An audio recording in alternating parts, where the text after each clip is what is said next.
নমস্কার। জ্ঞানবাণী স্টুডিওর সমীক্ষা পড়ছি আমি রঞ্জু। ভোট ঘোষণা ইতিমধ্যেই 2026 পশ্চিমবঙ্গ বিধানসভা নির্বাচনের হয়ে গেছে। তার পরিপ্রেক্ষিতে আজকের আমাদের একটি ছোট্ট সমীক্ষা।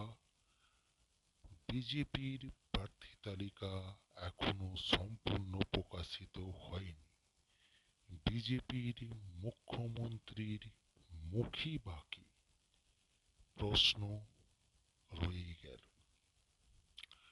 ধরে নেওয়া যাক বিজেপির মুখ্যমন্ত্রী পদপ্রার্থী বিরোধী দলনেতা যদি হয়, তাহলে জ্ঞানবাণী স্টুডিওর প্রশ্ন থেকে যাচ্ছে, যদি বিরোধী দলনেতা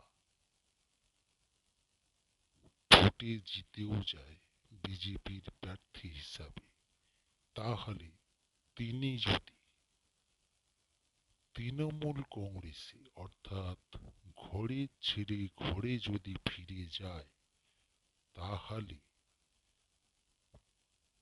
দুই প্রতিদ্বন্দ্বিতার লড়াই করে কি কিছু লাভ হবে?